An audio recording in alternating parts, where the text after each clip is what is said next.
what do you expect the best voice acting in 1986 in any cartoon? I think not.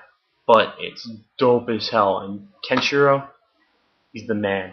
He's everything I want to be. Period. End of story. And then we'll go on to this box set. This I bought online on eBay for, I think it was 70 or 80 bucks. And it is the complete, take a look at that. Just a little nifty. Not that you can read anything on it, but it's just some of the panels from the manga. And then it's a little case with this chick on the back. I don't really know who that is yet. And then inside, a little Regal box, we have all the DVDs. There's two different separate things of them. I think if I counted, there was about 26. There were 26 DVDs. The whole complete series, 3 OVA series, which I have the OVA series on DVD, and the movie, which I own the movie right now. And I'm about 10 episodes in, I'd say, and I'm enjoying it right now. The only complaint I have about this is the subbing. Whoever did the English subbing, which was obviously someone whose English isn't their first language, is terrible. It looks like no one checked it, no one edited it. It's funny at times, but at other times it's really frustrating because some shit just doesn't make sense, and it really makes me lose my patience when I'm trying to, enjoy an anime and I can't because some crackhead doesn't know how to, use articles or even just use the right, he or she. It's really confusing because there's this girl named Ray, if you watch Fist of the North Star, and they refer to her sometimes as a she or as a he. And it'll switch between lines, and you don't really know what's going on. You kind of have to always be on top of that, it's kind of a pain in the ass. Okay, we'll move on to. I actually picked up some books lately. These were at recommendation of the Happy Console Game. I'm sure all you guys know him. Sub to him if you haven't subbed to him already. He's got so many subscribers. I don't need to do a shout out for him, but I can post a link in the description, I suppose. It's the least I could do for the guy. And he recommended me the Parasite series. I got 1, 2, 4, 5, and 8. That's all they had at my local Borders. And I don't read a lot of manga, if at all. I've read such little manga. It's fucking awesome. This is dope shit. You can't go wrong with this. It's twisted. The artwork, look at this.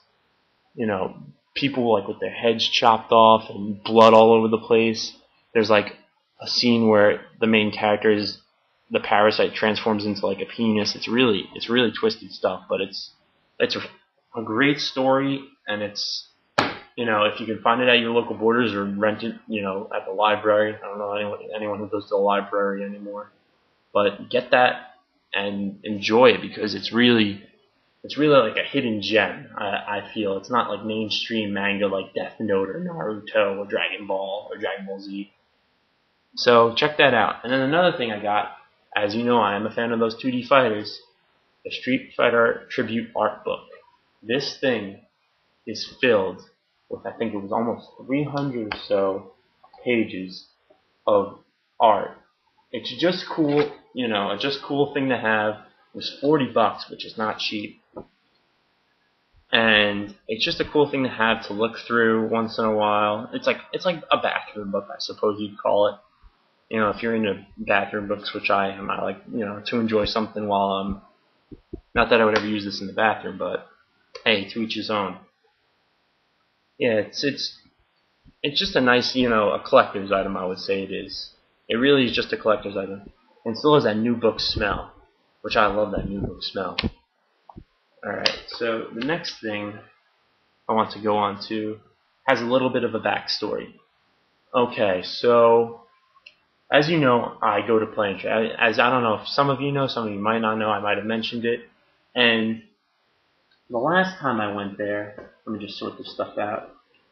They had this guy come in with over $1,500 worth of merchandise of rare games, and he sold it all to them.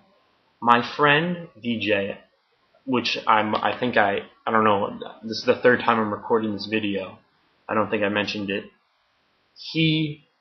I bought him a $60 Chrono Trigger with the box and the manuals and everything. It wasn't in the best condition, but it was like $50 with my membership card.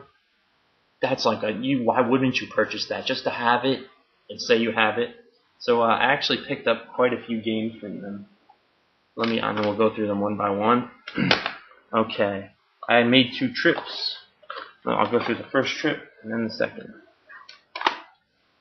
Okay, alright. The first trip, I got Ogre Battle 64. It's a strategy RPG.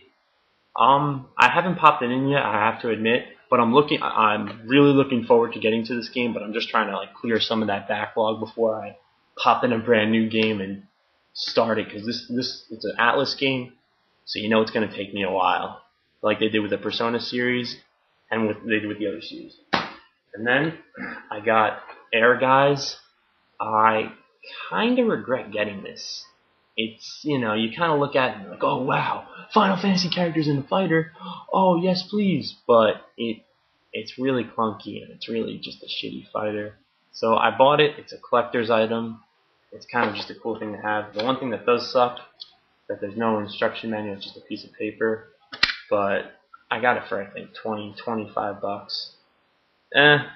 That's all I can say about this. Just maybe emulate it or something. And then maybe the coolest thing I got this trip around was a boxed copy of Lufia 2 Rise of the Sinistrals on Super Nintendo.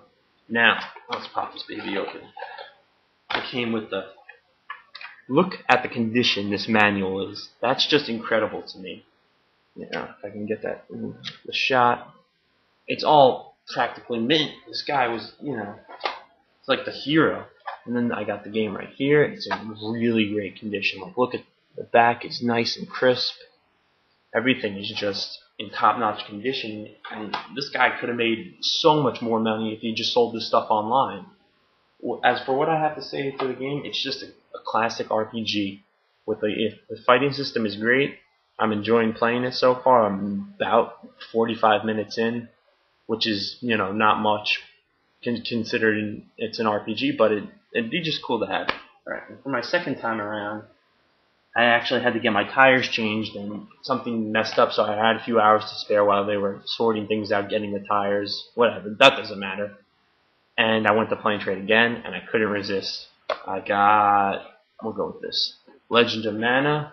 This was a pricey piece on PlayStation 1. I'm a huge fan of the Mana series. I love Secret of Mana. And I actually have a game right here that's part of the Mana series. I'm not going to spoil it yet, but we'll get when we get to it. I haven't played it yet. Like I said, I'm just trying to clear some of that backlog before I start anything new. It looks really cool. I love the active battle system, and it's a great selling point for a game for me is if it has co-op, and this has 2-player co-op. So my little brother and I will definitely be tackling this one shortly. And then I got, you'll never guess how much I got this for $11. Phantasy Star 4 boxed with all the inserts. That just blows my mind. $11. We have the manual, the little mail away card that no one ever does, and then you get the the magazine, the official player's guide. I was actually tempted to pay send this away and see what happens, but that would just be a waste. Haven't cracked it, like I've been saying. I did pop it in just to see what it was like, and I also bought this on recommendation of the Happy Console Gamer, which I really like his videos. Just really check him out if you're not sub to him. Not that he needs my shout outs, but hey, the least I can do for the guy. I popped it in, played it for a little while, about a half hour, just to get a feel for it, see if it was worth keeping, because you don't want to buy a game just because it's boxed and it's rare. You want to buy a game because you're going to enjoy it. So I popped it in for a half hour. It's a hardcore RPG, I'd say. And it's, I'll play through it eventually. I'd rather play through the first 3 before I touch 4. So whenever I can, come upon those, hopefully soon, I'll play through 1, 2, 3, then I'll pop into 4.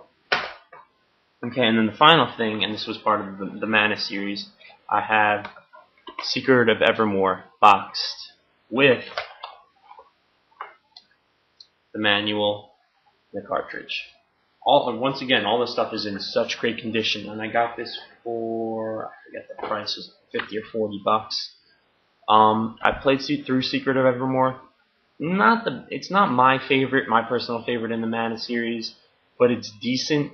I'd say it's decent enough. The one thing I liked about Secret of Mana on Super Nintendo was the 3-player co-op, which was eliminated in this game, which I felt really took away from the gameplay, because the coolest part of playing Secret of Mana was going 3 players with my 2 little brothers. But it's just a cool purchase to have. They actually have Breath of Fire 2 and Super Metroid and Super Mario RPG all boxed with the manuals. So I'll probably eventually go back and pick those up, and they have a few other rare PlayStation 1 games. But I really have to save my money, so I'm just going to resist. Okay. Now, the final stuff